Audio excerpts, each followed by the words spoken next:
नमस्कार सभी को। शुरू करते हैं हमारी क्लास एक नए सिरे से। यानी हम अब फोकस करेंगे ग्रामर पर। क्यों करेंगे ग्रामर पर फोकस? क्योंकि ग्रामर जो है वो एक बहुत इंपॉर्टेंट पार्ट बन जाता है अगर हम ग्रेड सेकंड देने जा रहे हैं। आप अगर यहाँ पर देखें, ठीक है, अगर इस एग्ज़ाम में आपको मिले, अगर आप देख पा रहे हो तो यहाँ पर 300 क्वेश्चंस है, 150 300 नंबर है और 150 क्वेश्चंस है। इन 150 क्वेश्चंस में अगर आप लिटरेचर के क्वेश्चन निकाल दीजिए और आप मेथड्स के 20 क्वेश्चन निकाल दीजिए तो लगभग 125 के लगभग 20 के लगभग, सॉरी, 120 115 से 20 के लगभग हमारे ग्रामर के क्वेश्चन आने वाले हैं सभी तरह से। तो अगर इतना बड़ा पार्ट एक ही पेपर में कवर हो रहा है, कंप्लीट ग्रामर कवर हो रहा है, 115 से 20 क्वेश्चन हमारे पास ग्रामर के आने वाले हैं, तो हमें कुछ अच्छा वर्क जो है वो करना चाहिए। क्या करना चाहिए? सेकंड ग्रेड एग्जाम में अगर हम अपीयर हो रहे हैं तो हमें क्या करना चाहिए?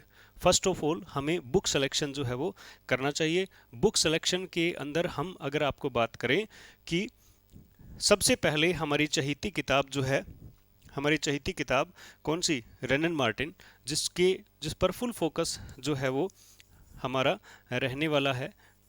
ठीक है, ठीक है, रेनन मार्टिन पर फुल फोकस रहने वाला है। क्लासरूम के दौरान हम इस किताब को वर्ड टू वर्ड स्टडी कर रहे हैं और इसको कंप्लीट करना है हमें। तो ये सबसे इंपॉर्टेंट बुक मानी जाती है। अगर आप ईडियम, फ्रेजेस, वोकैबुलरी कहीं से भी कुछ भी देखें तो यहाँ से जो है वो प्रश्न उठते हैं। दूसरी किताब जो है हमारी वो है थॉमसन एंड मार्टिनेट। ठीक है, थॉमसन एंड मार्टिनेट, वो भी किताब अच्छी है, लेकिन एक है ना, चैप्टर वाइज न पढ़कर हम उसको इस किताब के सहारे पढ़ना है। बहुत से लोग इस किताब को खरीद तो लेते हैं लेकिन पढ़ नहीं पाते। हमें टॉपिक यहाँ से करने हैं और इसमें ऐड इस किताब से करना है। ठीक है, बताएंगे आपको। तीसरी किताब है हमारी एफ.टी. वुड की किताब है, जो कि एक और अच्छी किताब है। इन तीनों किताबों को ही अगर हम फोकस करें, बहुत ज़्यादा बड़ा पार्ट न लेकर इन तीन किताबों पर ही फोकस करें, तो हम एक अच्छा खासा जो है वो स्कोर कर सकते हैं सेकंड ग्रेड एग्जामिनेशन में। ये काफ़ी है। ठीक है, ज़्यादा थ्योरेटिकली इन दोनों को लेकर चल रहे हैं। हमें इनके अलावा सिर्फ वोकेबलरी का पार्ट जो है, ठीक है, वो कैब का पार्ट है, वो अपने जो है वो नोट्स के माध्यम से या किसी भी बुक के माध्यम से करेंगे। उसके बारे में भी आपको बता दिया जाएगा। जी हाँ, इन किताबों को पढ़ने के बाद हमें जो पढ़ने के साथ साथ जो भी आप कर रहे हो, जो सेल्फ स्टडी कर रहे हैं बहुत अच्छी बात है, नहीं कर रहे हैं तो हमें क्लास के साथ साथ, यानी क्लास ज्वाइन करने के साथ साथ हमें टेस्ट का सहारा लेना जो है वो पड़ेगा। टेस्ट के माध्यम से ही आप इवेल्यूएट कर पाओगे खुद को और उसके माध्यम से ही आप अपने आप को आगे बढ़ा पाओगे। किताबें ये है, सिलेबस ये है, ठीक है, बढ़ेंगे आगे इनके माध्यम से।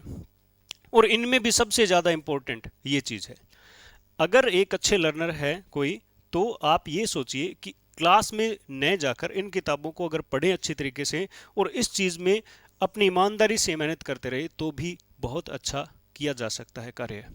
ठीक है, यहाँ से भी सिलेक्शन होते हैं और बहुत ज़्यादा होते हैं मैं कहूँ तो। यानी टेस्ट पर आप जो है वो फुल फोकस रखेंगे।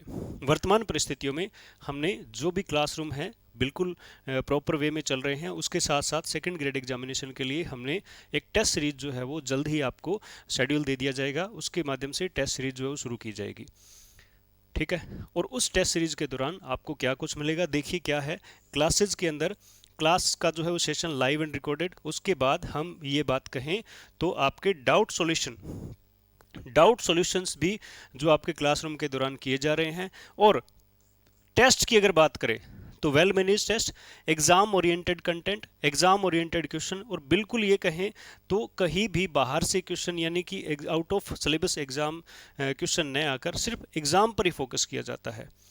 हमारे विद्यार्थी जो रीट के अंदर जो है अपीयर हुए थे और जिन्होंने कोई और एग्ज़ाम दिया है और वर्तमान परिस्थितियों में जो किसी भी टेस्ट सीरीज को ज्वाइन किए हुए हैं, वो इस बात को एक्सेप्ट करते हैं कि यहाँ दोनों चीज़ें जो भी होती है सिर्फ एग्ज़ाम ओरिएंटेड होती है, न कुछ ज़्यादा न कुछ कम। यहाँ से हम इन सभी चीज़ों के माध्यम से प्रयास करेंगे कि एक अच्छा स्कोर करें ताकि श्योरिटी ऑफ सिलेक्शन रहे। दो तरह से होता है, पेपर देने के बाद जो है वो ये परिस्थितियाँ बनती है। तीन, ये वो लोग हैं जो श्योरली सिलेक्टेड है।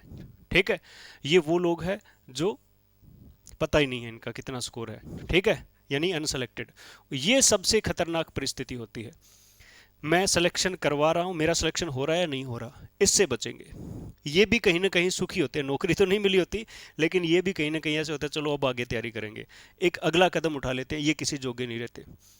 तो ये परिस्थितियां रहती है एग्जाम में, तो इसके लिए, इस परिस्थिति से बचने के लिए और इससे तो बहुत ज़्यादा बचने के लिए आप ये करेंगे कि ये किताबें और ये मैटर, ठीक है, इनके कॉम्बिनेशन से आप अपनी मेहनत ऐड करेंगे और उसके बाद आप जो है स्कोर करने वाले हो, अगर आप एक अच्छे विद्यार्थी हैं तो स्कोर जो करने वाले हो वो काबिल तारीफ होगा और वो बिल्कुल जो है वो बहुत अच्छा जाने वाला है। कुछ एक बातें हम सिलेबस के बारे में कुछ ऐसे कर लेते हैं कि हम यहाँ देखें तो सबसे पहला पार्ट जो सेकेंडरी और सीनियर सेकेंडरी से रिलेटेड है, आसान क्वेश्चन के साथ साथ कुछ एक क्वेश्चन, मैंने रीट में कहा था कि 20 से 25 क्वेश्चन, टेलीग्राम पे मैसेज डाला था कि अगर आप फील नहीं करोगे और बाकी के क्वेश्चन को तो भी अच्छे से एग्जाम जो है वो आप क्लियर कर सकते हो, और हमारे विद्यार्थियों ने ये जो है वो करके भी दिखाया है। बिल्कुल तीनों एग्जाम के अंदर कुछ एक नंबर ऑफ क्वेश्चन ऐसे थे जो डिफिकल्ट थे या फिर कहते हैं कि किताबों में भी नहीं मिले, उसके बावजूद भी अच्छा स्कोर किए हुए हैं, आप जो है वो देख सकते हैं। हमने टेक्निक्स के माध्यम से कुछ एक चीज़ें कवर की थी और बिल्कुल एग्जाम में वो टेक्निक्स बिल्कुल काम आई, जैसे फोनेटिक सिंबल था, ठीक है, you might have gone through the video, आपने जो है वो देखा होगा शायद, और उसके अंदर अगर आप देखो तो एक 15 मिनट की वीडियो से क्वेश्चन सही हो सकते हैं। तो हमने यहाँ पर बहुत ही लंबे समय तक क्लास जो है वो चलाने वाले हैं। पहला पार्ट है सेकेंडरी का, ग्रामर और उसके यूसेज का, जिसके अंदर पार्ट्स ऑफ स्पीच में ये 4 टॉपिक है। यहाँ पर हम ध्यान में रखेंगे कि यहाँ से प्रोनाउन को हटा दिया गया है, ठीक है, कंजक्शन वगैरह पार्ट्स ऑफ स्पीच कंप्लीट थे, अब ये भी पार्ट्स ऑफ स्पीच का ही पार्ट मान लीजिए, क्योंकि यहाँ भी डिटर्मिनर एक्सेट्रा जो है वो हो जाते हैं, और ये प्रपोजिशन भी पार्ट्स ऑफ स्पीच मान लीजिए। इन सभी को हमने रेनन मार्टिन जो हमने लिखा है और थॉमसन एंड मार्टिनेट, इन 2 किताबों से कवर करना है। प्रपोजिशन के लिए आप एफ.टी. वुड का प्रेफर करेंगे, बिल्कुल इजी वे में, आसान तरीके से समझने, तरीके समझिए, क्वेश्चन को समझिए और बात समझिए। कैसे? अगर आप इन तीनों किताबों को पढ़ेंगे तो हमारे कल्चर और जो है वो फॉरेन कल्चर में काफ़ी फ़र्क है। तो कुछ एक बातें ऐसी होती है जो हमारे अकॉर्डिंग तो गलत लगती है, लेकिन एफ.टी. वुड और थॉमसन एंड मार्टिनेट के अकॉर्डिंग वो सही लगती है। जैसे कई एग्जाम्पल एग्जाम में पूछे जाते हैं, जैसे फिश वाला एग्जाम्पल जो था, ठीक है, फिश वाला जो ईच एवरी के जो एग्जाम्पल था, वो बिल्कुल जो है वो इस तरह से सेट बैठता है कि अगर हम उनके कल्चर की बात करें तो सही, अदरवाइज नहीं होता सही, वो हमारे हिसाब से गलत है। तो किताब को पढ़ने का तरीका भी आना चाहिए, इसीलिए तो हम ये कह रहे हैं कि अगर आपको किताब पढ़नी आती है तो आपको किसी भी क्लास की ज़रूरत नहीं है, आप सिर्फ टेस्ट के माध्यम से सिलेक्शन कराइए। तो जो लोग ऐसे ऐसे सोच रहे हैं कि सर किताबें पढ़ना औखा लग रहा है, तो जॉइन अस, बिल्कुल हम आपके साथ हैं, और किताबें पढ़ना आप बहुत ईजी वे में सीख जाएंगे। With in a month you will get your result, ठीक है। तो देखिए, पार्ट्स ऑफ स्पीच के लिए हमने रेनन मार्टिन प्रेफर करनी है, और उसके साथ सहारा किसका लेना है? थॉमसन एंड मार्टिनेट का। आर्टिकल डिटर्मिनर आपने थॉमसन एंड मार्टिनेट में से ही पढ़नी है, एक ही किताब है, ठीक है, ठीक है, कौन सी? थॉमसन एंड मार्टिनेट, ठीक है। मैं यहाँ पर W और M लिख रहा हूँ, यहाँ पर क्या लिख रहा हूँ मैं? रेनन मार्टिन, और यहाँ पर मैंने क्या लिखा? Thomson and Martinet. और टेंस जो है आप रेनन मार्टिन से ही पढ़ें एक बार के लिए, उसके बाद प्रपोजिशन जो है वो F.T. वुड से और रेनन मार्टिन से पढ़ेंगे। यहाँ पर भी आप F.T. वुड को प्रेफर कर सकते हो। तो ये मॉडल ऑक्सिलरीज का जो पार्ट है, ये आप सिर्फ क्लासरूम नोट्स ही पढ़ेंगे एक बार के लिए, उनको अच्छे से तैयार करेंगे। जब आपका एक प्रॉपर समय आएगा, जब मैं आपको एक्सरसाइज के लिए कहूँ, तब आप जो है वो किसी अन्य बुक्स पर जो है वो प्रेफर करेंगे, अगर आपने एग्ज़ाम क्लियर करना है तो। लेकिन अगर परेशान होना है, पढ़ पढ़ के परेशान होना है, तो आप हो सकते हो। Degrees of comparison, Wren and Martin plus notes हो सकते हैं। सब्जेक्ट वर्ब कॉनकॉर्ड, ख्याल रखें इस बात का कि ये तीनों किताबें ही जो है वो इस सब्जेक्ट वर्ब कॉनकॉर्ड के टॉपिक को फुली कवर करती है और अच्छा सेंस बनाती है। बहुत सारी टेक्निक्स का प्रयोग यहाँ पे किया जाना चाहिए। जैसे एक क्वेश्चन आया था, ठीक है, गोल्ड एंड सिल्वर, मैं आपको बताता हूँ, गोल्ड एंड सिल्वर, ठीक है, प्रेशियस मेटल्स, ये क्वेश्चन आया था, और मैंने आपको क्लासरूम के दौरान बताया था कि यहाँ वाला पार्ट जो कहे वही यहाँ मानना है, लिंकिंग डिवाइस करके मैंने कुछ बताया था। तो गोल्ड एंड सिल्वर जो है, अगर आप इनको एक बना रहे हो तो यहाँ पर सिंगुलर नाउन आएगा, ठीक है। अगर वो अलग अलग कह रहे हो तो यहाँ पर क्या होना चाहिए? प्लूरल नाउन होएगा। रीड के पेपर में वो प्लूरल नाउन आया था, मेटल्स था, और यहाँ पे वर्ब आती है क्या? आर, ठीक है। इस तरह की बहुत सारी जो है वो तरीके हैं इसको टॉपिक को करने के, वो हम आपको एग्जाम में इस क्लासरूम के दौरान आपको बताएंगे। Conjunction, subordinating and coordinating conjunction में कंपाउंड और कॉम्प्लेक्स सेंटेंस को पहचानने की बात आती है, या फिर यहां से हमारा शुरू हो जाता है टॉपिक कौन सा, ट्रांसफॉर्मेशन का। ठीक है, कंडीशनल सेंटेंसेस भी क्या है, आपके कंजक्शंस ही है। तो ये दोनों टॉपिक किसके हैं, कंजक्शंस के हैं। तो यहां तक 9 नंबर तक आपको जो है वो 8 और 9 नंबर को आपको फोकस किस पे करना है, सब्जेक्ट वर्ब एग्रीमेंट में तीनों किताबें, और इसमें सिर्फ रेनन मार्टिन को ही फोकस करना है, किसमें, 8 नंबर और 9 नंबर में। इजी वे में देख लीजिए, लिख लीजिएगा आप इस चीज को, आप बहुत ज्यादा इफेक्टिव फील करोगे, इजी फील करोगे। उसके बाद एक बड़ा टॉपिक आता है आपके सामने, बड़ा टॉपिक आता है, और उस बड़े टॉपिक में बहुत सारी चीजें कुछ ऐसी है जो आपको जो है वो नहीं पता हो सकती है। पहला देखिए ट्रांसफॉर्मेशन। अब transformation, degree of comparison, active passive, narration, interrogative to negative, और क्या बहुत सारे, अफर्मेटिव टू नेगेटिव, दो पार्ट में दिया हुआ है, यहां भी दिया और ग्रेजुएशन लेवल में भी आपको ये मिलेगा, एक में ही पढ़ना है हमें। ठीक है, तो ट्रांसफॉर्मेशन में affirmative, negative and interrogative sentence को ट्रांसफॉर्म करना, पैसिव वॉइस, डायरेक्ट इनडायरेक्ट, ऊपर डिग्री था। ठीक है, और फिर आ जाता है simple to complex and compound sentences, ये भी हमने देखना है, रेनन मार्टिन से ही देखना है, और किसी किताब को प्रेफर नहीं करेंगे। फ्रेजल वर्ब फर्स्ट रेनन मार्टिन, उसके बाद टॉमसन, अगर टाइम मिले तो। प्रोवर्ब, इडियम, एक्सप्रेशन सारे रेनन मार्टिन से, मिस स्पेल्ट ये नया जुड़ा है। ठीक है, सिनोनिम एंटोनिम आपको बुक बता देंगे। Phonetic transcription my favourite. Phonetic transcription हमने नए पढ़ के भी सारे क्वेश्चन सही करे हैं, वी हैव सम टेक्निक्स, और ये जो स्टूडेंट्स जो हमें ज्वाइन करें उनको पता है, और जिन्होंने यूट्यूब वीडियो देखा है उनको भी पता है कि जिस चीज़ का ज़्यादा हुआ बना होता है उसको बहुत ईजी वे में कंप्लीट किया है। नोट्स पढ़िए आप। ये था सेकेंडरी सीनियर जो है वो सीनियर सेकेंडरी का। उसके बाद देखिए बेसिक सेंटेंस पैटर्न, स्पोका की बात की जा रही है। उसके बाद phrase analysis in term MHM. ठीक है, सेंटेंस पैटर्न रेनन मार्टिन के अंदर इसमें बहुत सारे पैटर्न दिए हुए, लेकिन अगर आप अच्छे तरीके से इनको देखो, अगर अच्छे तरीके से देखो तो सेंटेंस पैटर्न में जो है वो रेनन मार्टिन के लास्ट में आपको बहुत सारे पैटर्न दिए हैं, लेकिन है वो यही, यहाँ पर जो 7 पैटर्न्स होते हैं उन्हीं में समा जाता है ये। ठीक है, तो ये दोनों एक ही तौर पर पढ़ें। और एक और बात मैं बता दूं कि जब हम पार्ट्स ऑफ स्पीच पढ़ेंगे, पार्ट्स ऑफ स्पीच पढ़ेंगे, तो पार्ट्स ऑफ स्पीच के दौरान ही हम इन तीनों टॉपिक्स को कवर कर लेंगे। कैसे, पार्ट्स ऑफ स्पीच में क्या होता है, वर्ड्स होता है। ठीक है, वर्ड्स, वर्ड कैटेगरी होती है, शब्द होते हैं, नाउन, प्रोनाउन, एडजेक्टिव, एडवर्ब, और ये नाउन, प्रोनाउन, एडजेक्टिव, एडवर्ब भी क्या बनते हैं, फ्रेज के रूप में आकर बनते हैं, स्पोका बनते हैं। जैसे सब्जेक्ट नाउन होता है, वर्ब होती है उसके बाद में, ये सारे पार्ट्स ऑफ स्पीच होते हैं। अब ये कई बार क्या है, एक शब्द आता है, कई बार एक फ्रेज का रूप लेते हैं, उसे एमएचएम कह देते हैं। तो जब हम पार्ट्स ऑफ स्पीच को पढ़ेंगे तो 70% of these 3 topics will be completed in parts of speech. ये भी एक तरीका है। कई विद्यार्थी ये सोचेंगे कि सर ये तो हमें कंप्लीट आता है, क्यों आता है, क्योंकि इसमें हमने अच्छे से देख लिया। ठीक है, तो हम शुरुआत में इसको जो है वो पकड़ के चलेंगे पार्ट्स ऑफ स्पीच में। उसके बाद रीडिंग कंप्रीहेंशन, पोइट्री एप्रिसिएशन, ये आपको पैसेजेस के क्वेश्चंस है, आप यहाँ से करिएगा। उसके बाद जो है लिटरेचर बहुत अच्छा हो गया है, पिछली बार की तरह नहीं, अब ज़्यादा इजी फील करोगे आप। कैसे, क्योंकि डिसाइडेड है, पहले कोई डिसाइड नहीं था, सिर्फ लिटरेरी मूवमेंट था और कुछ एक। अब यहाँ पर बिल्कुल ओके है काम कि हमें इतना ही पढ़ना है, ode, elegy, sonnet, epic, mock epic, dramatic monologue, ballads, alliteration, hyperbole, simile, metaphor, personification, satire, irony और ओनोमेटोपिया।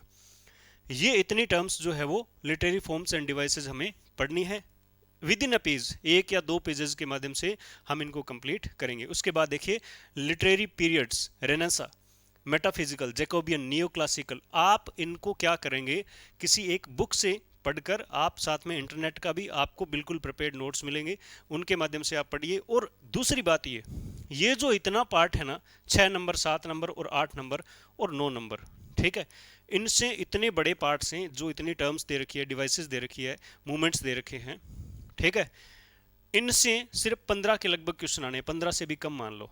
तो हमें उसको इस तरह से मैनेज करना है कि आप क्या करें, पढ़ें भी और क्वेश्चन भी सही हो, और ऐसा भी नहीं हो कि बहुत ज़्यादा टाइम कंज्यूम हो रहा है। 2 फेजेस में पढ़ेंगे, पहले बेस करेंगे, बिल्कुल बेस, एक एक पेज का बिल्कुल बेस करेंगे, और आप जो अच्छी अच्छी बातें उसमें लिख लेंगे।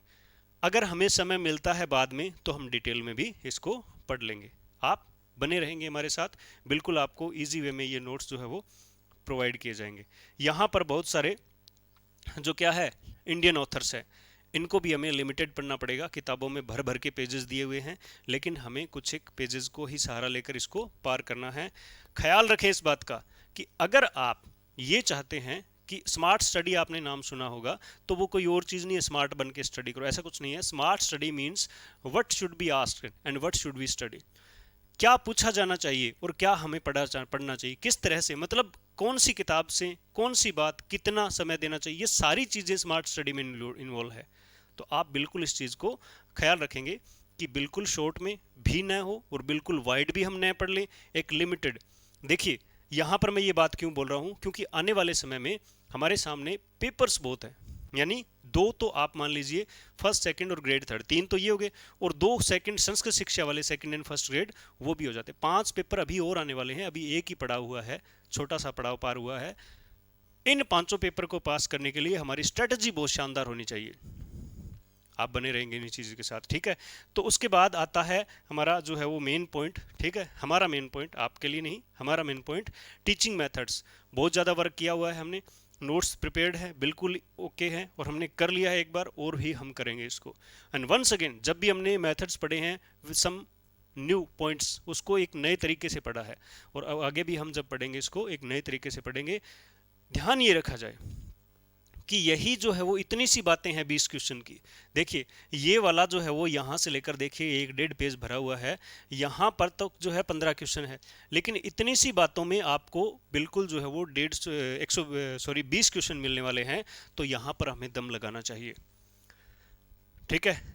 पोइट्री सेक्शन जो है, सॉरी वो लिटरेचर सेक्शन है, उसमें भी हमें अच्छा काम करना है, लेकिन इतना नहीं जितना यहाँ करना चाहिए। उनकी वैल्यू थोड़ी सी कम इसलिए हो जाती है क्योंकि नंबर ऑफ क्वेश्चन कम है और मैटर बहुत ज़्यादा है। यहाँ पर ये जो है वो 2-2 3-3 पेजेस के हैं, इनको पढ़ के हम इजी वे में कंसल्ट कर लेंगे। You can go through some of the previous year question papers after reading some of the pages. कुछ एक पेजेस पढ़ के आप प्रीवियस ईयर क्वेश्चन पेपर पे जाओगे, आपको अच्छे से पता चलेगा कि क्या करना है, ठीक है। तो ये सारी चीज़ें हैं सेकंड ग्रेड एग्जामिनेशन में। मुद्दा क्या है कि हम अगर ग्रेड थर्ड और ग्रेड सेकंड में जा रहे हैं, ठीक है, तो हमें कुछ ऐसा कॉम्बिनेशन मिले जिससे हम दोनों पेपर को जो है वो क्लियर कर पाएँ, ठीक है। जो ग्रेड थर्ड में तो जब सिलेबस आएगा तब की बात है, लेकिन अभी के लिए आप प्रिपेयर रहें सेकंड ग्रेड एग्जामिनेशन के लिए, और ग्रेड थर्ड के लिए आप एक अच्छी प्लान कर लें कि हमें इतने समय में इतना टाइम जो है वो ग्रेड थर्ड को देना है। इसी प्रॉपर प्लानिंग के साथ हम सिलेबस को कंप्लीट करेंगे। टेस्ट सीरीज जो बहुत ही महत्वपूर्ण है, और हम जो है आपको बिल्कुल exam oriented test series provide करवाने जा रहे हैं।